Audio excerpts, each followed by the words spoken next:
A very warm welcome to all those classical musicians out there who want to grow and expand a creative lifestyle both on and off stage. My name is Karin Bonelli. I'm flutist at the Vienna Philharmonic Orchestra, a passionate explorer and seeker in musical and personal growth, and founder of Penthesilea Academy, the most innovative masterclass designed for audition preparation. This podcast is for you if you're searching for new ideas to elevate the productivity of your musical practice and your level of focus and expression on stage. But that's not all. In each episode, you will find bits and pieces to integrate into your everyday life, as well as new perspectives and insights by our experienced and passionate team and guests. Music is not a job. It is a way of living. My name is Karin Bonelli, and this is Penthesilea on Air.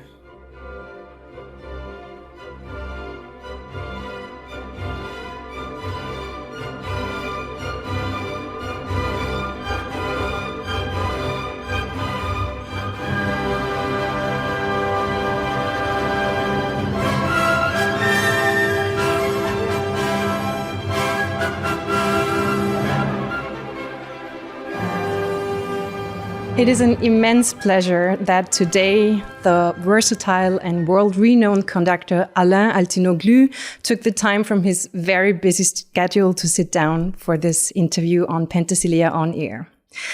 Alain is currently chief conductor at the Théâtre Royal de la Monnaie in Brussels and of the HR Symphonieorchester Frankfurt, as well as artistic director of the Festival International de Colmar. He regularly works as a guest conductor with the leading orchestras of this world, like this week with the Vienna Philharmonic in Vienna here, or with the Berlin Philharmonic, with the Bavarian Radio Symphony Orchestra, the Cleveland Orchestra, and many, many more.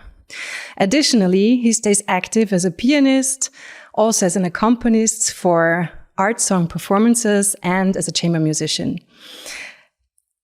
With all of that saying, he still is leading a class at the Conservatoire National Supérieur de Musique de Paris, where he has his own conducting class. So thank you very much, Alain, for being with us, and very warm welcome. My pleasure. Thank you, Karin. So already while I'm reading all of this, I feel some kind of overwhelm. How do you do all of this, and how do you stay grounded throughout of it? I think the first thing is when you are passionate by your job. I mean, it's a passion for me to make music. Of course, it's easier, and then you need to be organized. It's a lot of organization. And just to know when you have time to work, to practice on this piece and how to organize. But it's not always easy, of course, because it's a lot of traveling. It's a lot of new repertoire and conducting and being music director. It's not only about conducting the rehearsals and the concert. It's also organizations and many, many things to do backstage, and the public doesn't know about it. So yeah, of course, it takes a lot of time. It takes a lot of time. And this podcast is all about mind, body, and artistry. So artistry obviously takes a lot of time in your life. But do you deliberately take time for your mental and physical well-being? Is there the time for it? I think not enough. Not enough. You know, we are in a kind of circle because, of course, I have my music director contracts, which I have to do because it's contracts. And then after that comes Gastdirigent, and when you are invited guest conducting. And of course, when an orchestra such Vienna Philharmonic asks you to come to conduct, you say, of course, with pleasure, because it's Vienna Philharmonic and etc.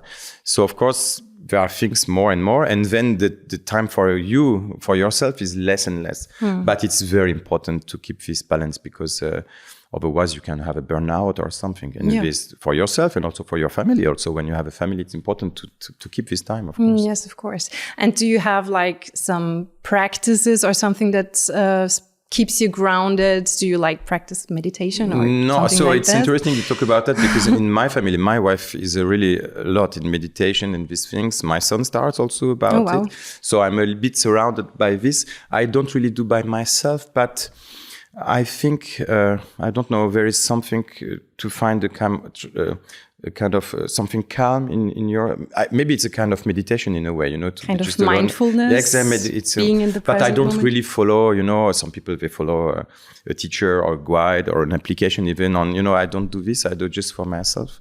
And And also for the physical, is there something? Yeah, physical. That's also another issue. I mean, I can it's imagine. very important when you conduct, and it's the same for the instrument players. Of course, we use a lot our shoulders, our arms. I counted a few weeks ago for a journalist who asked me, I think when I conduct an opera, I was conducting Siegfried, and he asked me, how many times you do this during Siegfried? Have you ever counted? And it was something like 25,000. You counted? No, yeah, somebody we else. made a kind of average, you know, Okay. with counting the tempo and how many, Yeah. It's 25,000 times an evening. Okay. So imagine you go to the gym and somebody tells you, okay, you have to do this 25,000 times. You would say you're crazy, but we do that. So it's physically very important to be in shape. So I try to jog sometimes and to do things, but maybe I should do also a bit more of this. But you say in English, hygiene? Hygiene. Yeah. It's very important. So, I mean, not drinking alcohol or, smoking too much or sleeping too late. It's very important. But everyone is different, The genetic is so not fair. Sure. Some people, they can drink and sleep only 1 hour and they are fresh. Like, it's not my case. So I need all this. Yeah. Okay. So you're very careful with that. That's good. And do you also have a ritual before you go on stage? Like what, for example? I don't know, like something you think about before you go on stage, some mindset? No, not Nothing really. special. You're No. just in the music. Yeah, in the music, or even sometimes totally out of the music. Sometimes just joking with the soloist or with my orchestra of art who is just before in the dressing room. And no, I don't have something really special. No. Okay. Maybe even the opposite. Just to distract yourself. Yeah. Sometimes that's also like a practice. Yeah. And Alain, you became so successful very early. When was your first official position? How old were you? Yeah, it came fast, but not that fast, actually. I mean, I've never learned conducting, actually. I was a pianist, what we call a co-répétiteur, which is a vocal coach in opera. And little by little, I had the chance to work with amazing conductors like Pierre Boulez, but also I worked with very bad conductors. and it's also a good school. Yeah, I don't say names. And one day I was playing with conductors and I thought, maybe even myself, I could do better. And then came the idea of conducting. And I started quite late, actually, because my first time, I think I was 25 years old, so it's not that young to start. Today you have conductors, they start at 16, 15. Really? Yeah, wow. Very young. And but it's, And then little by little it came. And I started with in the Conservatoire de Paris, where I was already coaching the singers. And little by little, and then people they speak about you, and in the opera I started to have the career, and from opera to symphonic, and like that. That's how the way goes. And many of our listeners are also at the transition from being a student to becoming a professional, mostly orchestra musician. And is there maybe some advice you would give your younger self now? Something that you learned that you wished you would have known back then? I was not, I was a pianist, so I was not like a flute player or a clarinet player like an academist, but I had the chance to play as a pianist in orchestras, like extra player, very young. I was called to play with Ensemble Intercontemporain or the little harpsichord part in Paris, Opéra de Paris.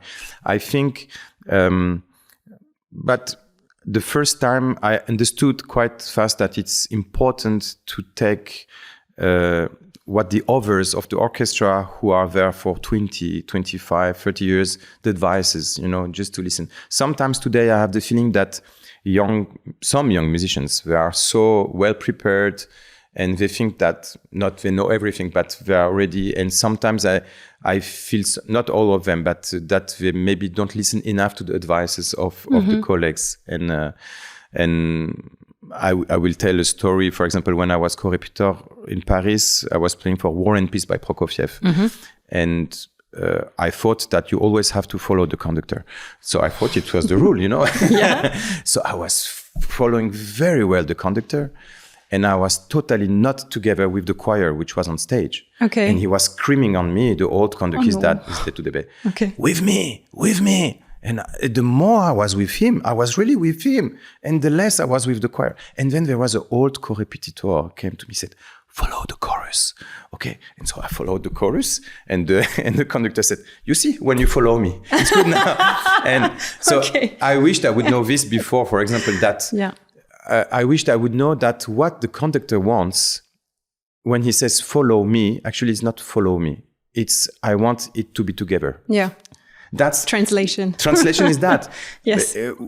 Who is the conductor who doesn't want it to be together? Of course, he thinks, he says, follow me, but he says, I want it to be together.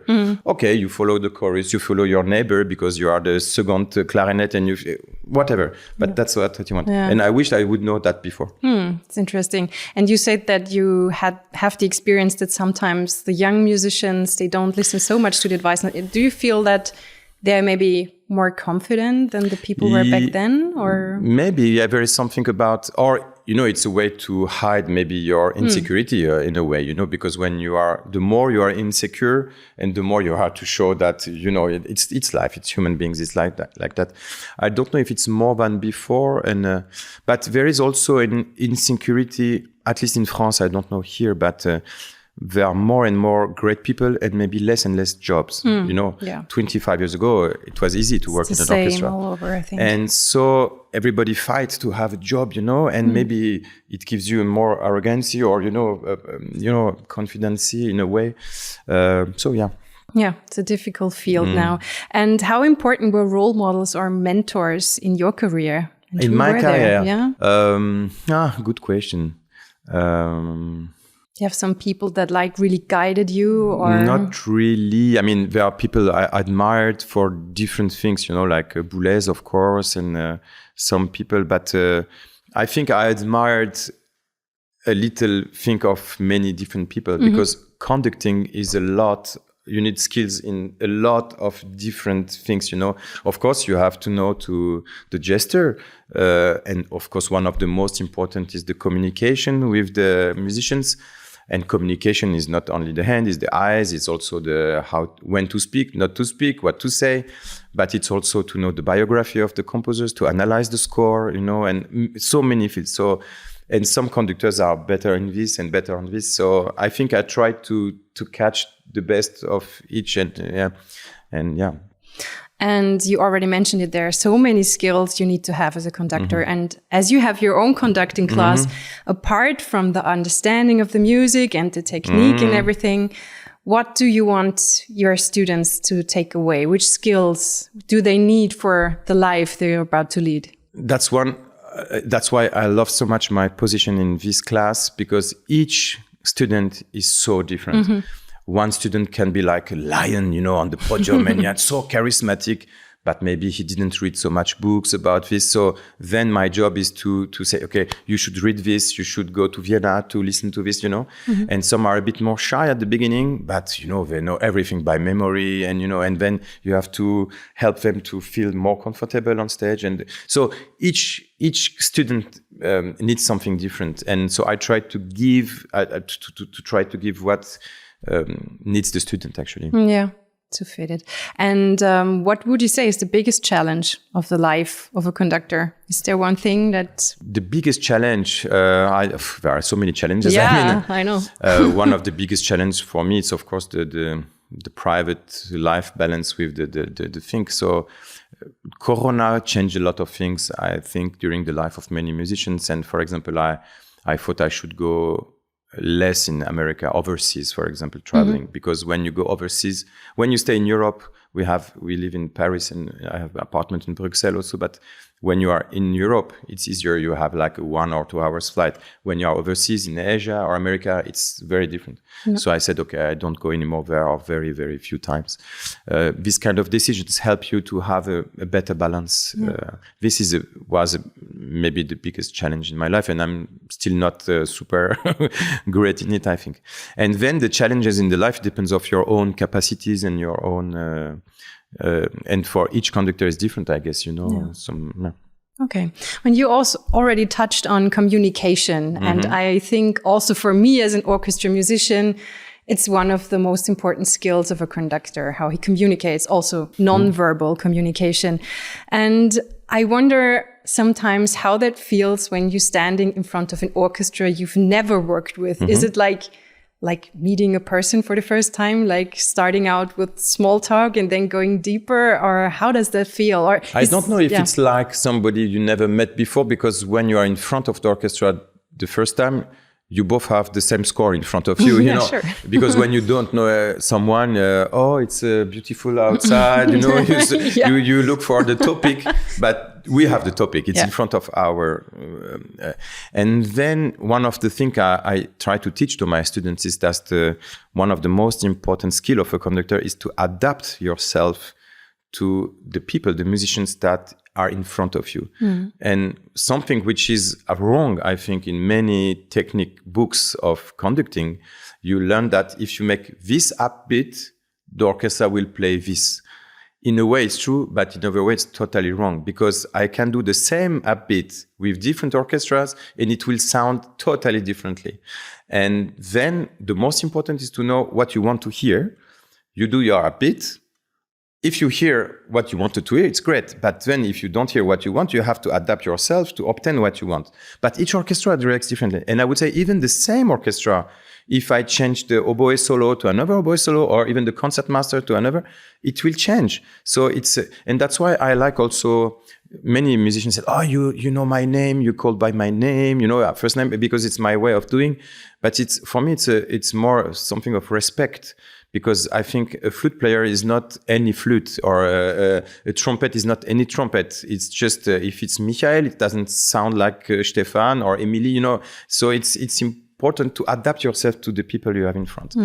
And then, of course, the alchemy, you say alchemy in English, between the conductor and orchestra is something I mean, you can't explain that. You know, I remember when I was in Paris very young, I could see the same conductor conducting the same program almost with two different Parisian orchestras. The first year he was in, let's say, in Orchestre de Paris. I mean, it's just an example. And they said, oh, he's amazing. And the same program the year after, the other orchestra said, oh, he's so bad. And I was thinking, but he was the same. What happened? So, and this is more to do not with his own skill, but something with the communication actually between the conductor and the musicians. Sometimes you can explain. I don't know if the conductor says bad things to the people or bad behavior, you can understand. But it's even not only that, it's something in the air. You can't explain all the time why it works or not, you know. So it's really difficult also if you're working with one orchestra. It's different for every program you do. Of course, it's different for every program. And even the same orchestra, week 1, they are in a good mood. And week 6, it's a terrible mood because, I don't know, they are very tired. The week before was difficult. I don't know. And so you have to adapt yourself to try to adapt. Sometimes it works, sometimes it doesn't work. And I can imagine that in an orchestra, as the member of the orchestra, it's even worse, because when you are guest conducting, you say yes. Not because you are guest conductor. You come 1 week, you go, and you will come maybe 1 year later or 2 years later. But when you are next to the same people all the year, I mean, it demands a lot of compromising. And this is something maybe, you know, there are a lot of, I read a lot of studies about orchestra musicians, sociological studies and psychological studies. Interesting. And they discovered a few years ago that musicians who had parents, their own parents in the orchestra before them, are more happy in the orchestra than musicians who didn't have a parent in the orchestra before. Because it feels like family? Or? No, because when they grew up at home, they heard their father and mother complaining about the orchestra. Then, the conductor is like that. Oh, my colleague did that. And so they expected how was going to be the orchestra.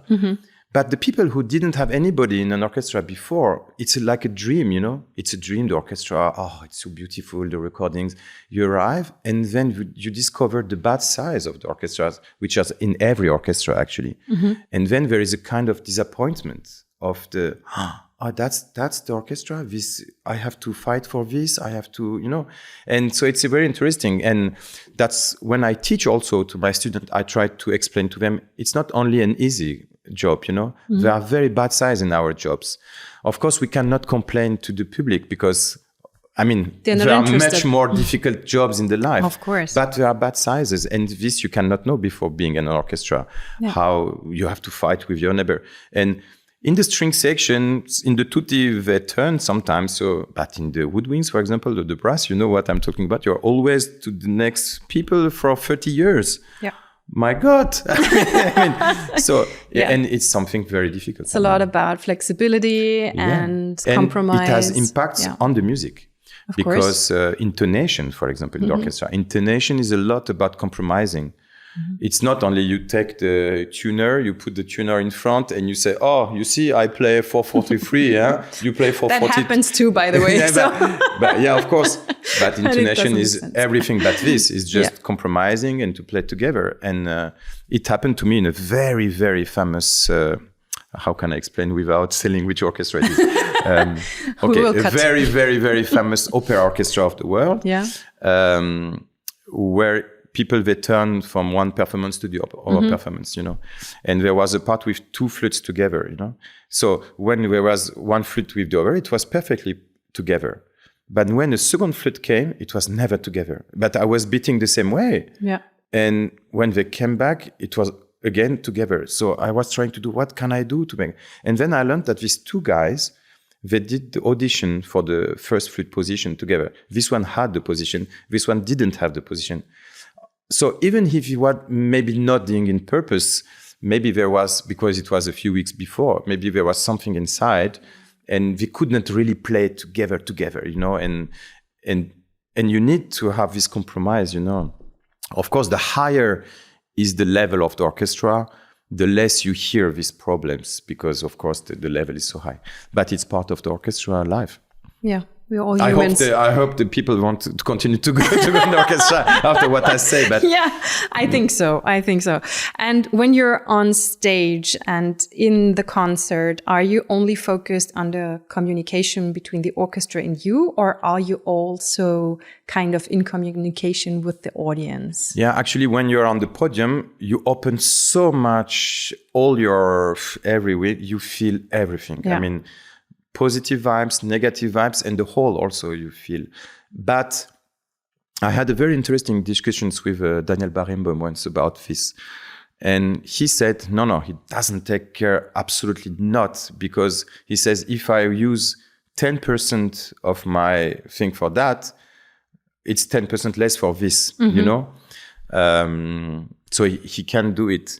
But I'm not like that. I mean, I really feel everywhere. Of course, my main focus is on the orchestra, and sometimes it's so much that, you know, when I conduct opera, sometimes, you know, and there some things happen on stage, and sometimes I'm so focused on the orchestra, I don't really see it because I'm focused. So maybe it's probably the same for the public. I'm so focused, but you hear, of course, but because it's an experience altogether, you know, and the public is part of the experience also. And if somebody starts to I don't know, to scream in the hall, you know, you have, I mean, you do with it. I mean, it's part.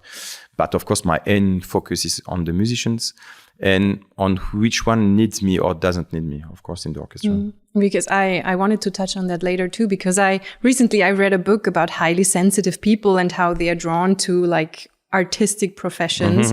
And I was wondering if you're standing in front of like 100 people and you feel like the emotions of everybody. Someone is joyful, someone is stressed, someone is frustrated. And as a conductor, you can never be everybody's darling. So you have all of this energy, but you don't put out boundaries. No. Like I mean, we are all different human beings. I'm sure I have some colleagues who don't feel anything because they're not.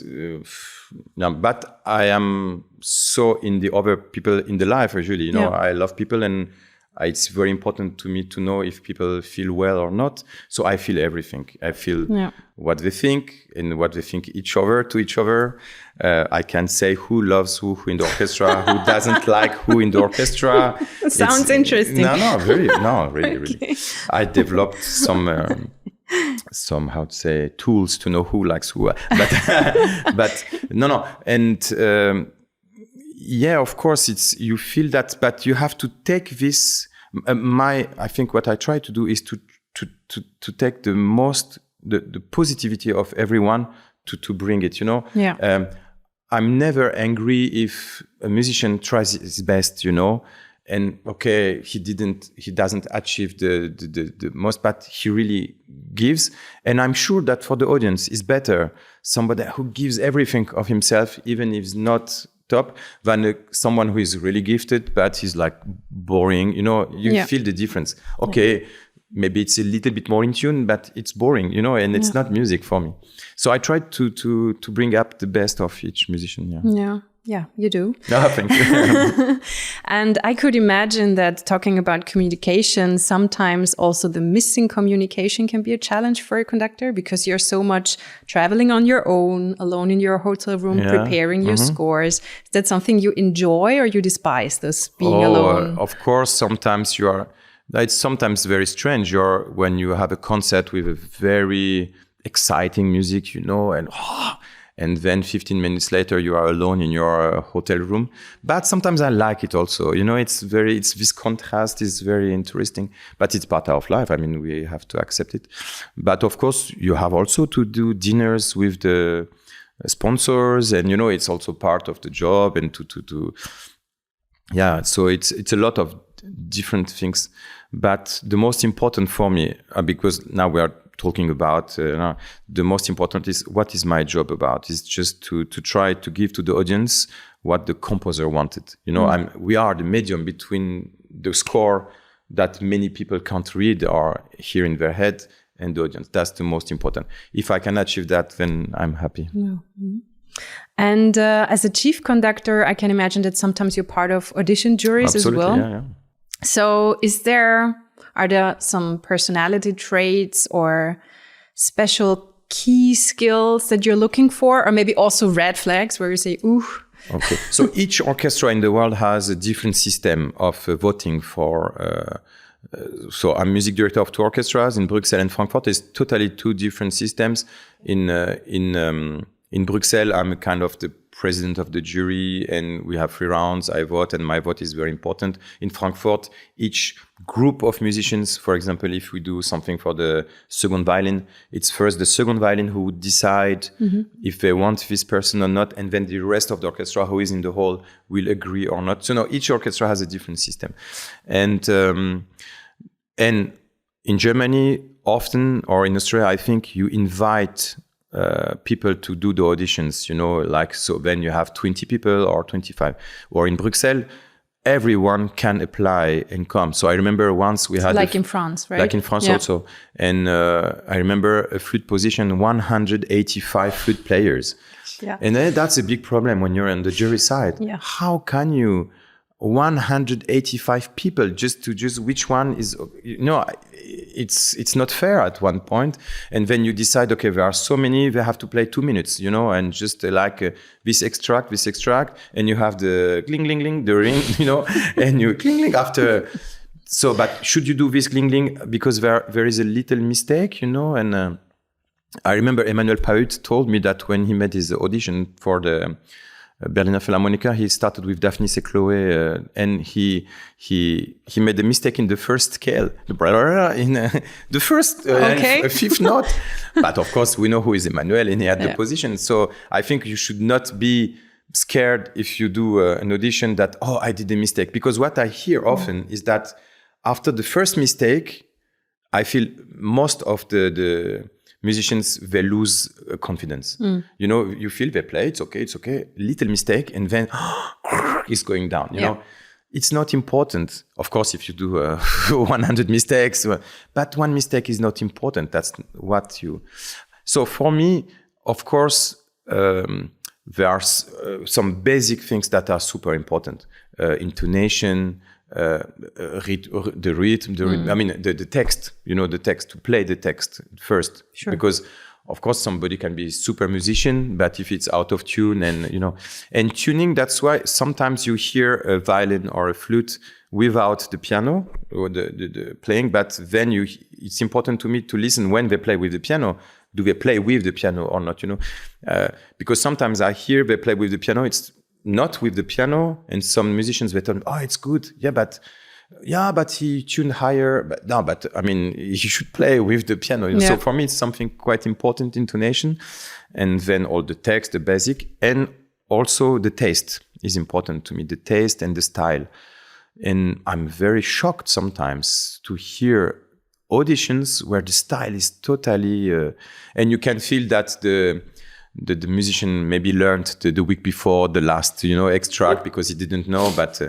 But I'm always super surprised because there are so many recordings now everywhere, in internet. You just Google and you find everything on internet, but that they didn't have the minimum curiosity to go and to listen.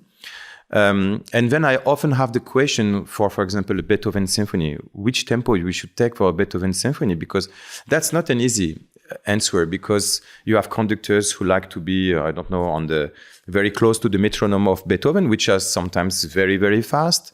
And some prefer the Baroque side, some the Romantic side. Maybe it's good also to know the tradition of the orchestra you are applying in. I don't think you should play the same way. I mean, of course, it's better to apply to orchestra you want to play with. Okay. It should be, yeah. No, because, I do interviews sometimes after when we have 3 or 4 finalists, we do interviews. And when you ask to the musicians, for choosing whom to take? Yeah. I mean, that's in great. Bruxelles, I do that. We do interviews just to ask some questions but for example, one time I had to choose between 2 musicians. One, she was Korean and she did everything in her life in Korea, and then she was just applying there, and it was a big position for the orchestra, and that we were looking for a long time. And she played very well, but another guy played also very well, so it was very close. And during the interview, I asked her, I said, "So you were in Korea all your life, and now you want to live here in Europe?" He said, "No, I just want to try, and after 1 year, I will go back to Korea." I mean. Okay. At least she was very honest. Yeah. But for us, why we would go with one person who wants to say only 1 year? Yeah. And we don't want to do a audition every year. And the other guy who is really, wanting to live there, blah blah blah blah, and the same level, of course, if it's the same level. Yeah. So the interview can be very interesting in a way. This is a really great idea. Yeah, I've never heard that before. Yeah. And we do also sometimes. After the last round, a chamber music round, like just to see how the person adapts to the other colleagues. And as a musician, you can feel directly how it is. But I think the interview is quite interesting because you hear what they think, and you can ask also, "Oh, you did this not so well. What do you think?" etc. And is this with the whole group of people, the interview? Yeah. Okay. And everybody can ask a question or say something so it's good also to be ready to ask for this. So when you apply to an orchestra you want to play with, it's great. But if you apply to an orchestra you don't know, you should listen to the recordings of your orchestra because the way of playing here in Vienna, for example, is totally different than the way of playing, in Cleveland or London, so it's important to know that. Getting to know the orchestra. So we also have some questions from our community. Okay, great. So the first one would be, how much room do you think there is for individuality or interpretation during auditions in relation to focus purely on technical precision? So freedom, actually. I think it's, again, a question of style. I mean, many composers like when there is a freedom and especially when there is a solo, and as you notice, many conductors don't conduct each solo like each note. They leave a freedom to trusting the musician, and then the musician has to give something. But of course, if it's out of the style, it's not good. So I think it really depends of the repertoire you play. But if you play Le Prélude à l'après-midi d'un faune, for example, at the beginning, it needs a bit this French flavor, ce parfum français, something. But if you do just a rubato to do a rubato something, you can suddenly be not French at all. So it really depends how you do it. Yeah, style. And so what is the limit of the freedom? I would say the limit is the taste, the style of the composer. Mm-hmm. That's the limit for me. Yeah, good. Second question, auditions don't always go as planned. What advice would you give to musicians for handling rejection and staying motivated? First, how to say that? It's normal. It's more common not to have an audition than to have an audition. And as I said, when you have 185 people to audition, it's and you have to know that your passion is music. your passion is not to make auditions. Your passion, of course, you want to win the audition. You want to position because you want to play in the orchestra. But it's not always only your fault. Which doesn't mean that you should become arrogant and pretentious. You think, oh, I played so well, I don't understand why they don't want me. Not just to understand. And that's why I think it's good if you can talk to the members of the people who listen to you why it didn't work, and but don't worry, it's normal, it's part of the job. You do auditions, it doesn't work. One day it will work. Did you do auditions as well as a pianist? No, I didn't. No. Not yourself? No. Just I'm thinking now. No, I did like piano competitions, but not auditions for a job. No, I did actually. No, I remember now. No, I did. I did once. No, very beginning. I conducted an opera in Montpellier, and the boss was Peter Musbach, who was the intendant of Berliner Staatsoper. And he said, I would like to invite you, but our music director, Daniel Barenboim, he has to know you. I said, I was very young. He said, so maybe we can organize an audition.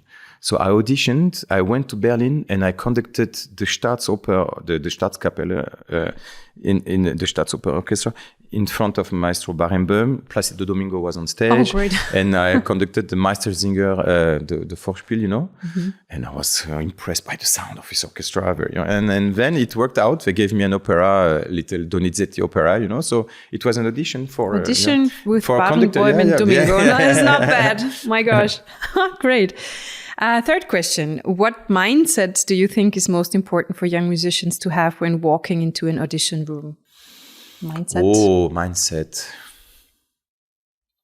No, like something important for musicians is the self-confidence, of course, just to... And as I said, not in an arrogant way, but just to be... Of course, when you are well prepared, it's easier than when you are not sure about yourself, I think the mindset is you have a word I love I said to the orchestra 2 days ago, actually. There is a German word I love is Spaß, that fun in English would be, but in French we don't have Spaß.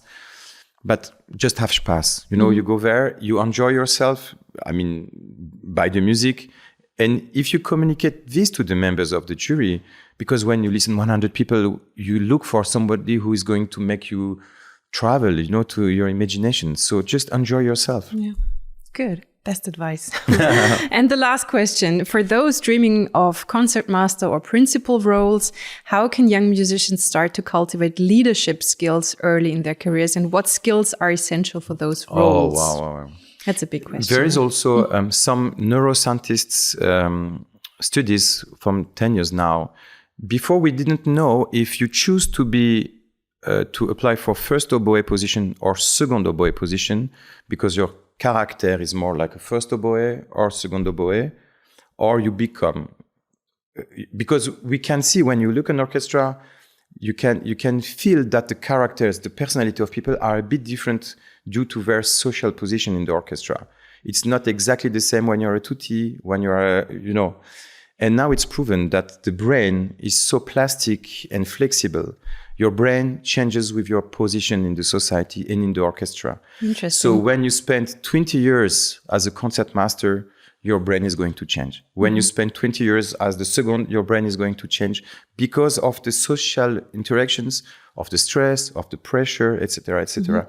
So you are going to change in the orchestra anyway because of this. Yeah. And it's something... And sometimes it's in the wrong way. It's proven that, for example, in many countries, for example, you have wind bands, and when you are a wind band, you are a trumpet player in the middle of the band. Nobody knows you, it's David is there. And usually people who plays string players, they are in families who are more like teachers, lawyers, more rich people, and Stefan is the star of the family. Oh, he plays the violin. Stefan, come Stefan. And one day, Stefan is back in the tutti, and nobody says Stefan anymore. He's just a tutti. But David suddenly is the trumpet solo of the orchestra. David. And this changing of, perception of your own perception can be very difficult for him and maybe good for him. And so it's something you have to work on it. So all these little things are important to know before going in the orchestra. And I think you have also to And what I love very much in the Vienna Philharmonic is, for example, when you start at the, for example, concertmaster, you always, not always, but sometimes are next to the older one, so you can and once I asked to a violin member of the Vienna Philharmonic, how do you know how to do the trill here? I mean, he said, no, I just look at the neighbor, and you learn that in the tradition. So that's the advice I've. Okay, great. Thank you, Alain, for taking the time. Karin. It was a pleasure. Merci for me too. Thank you.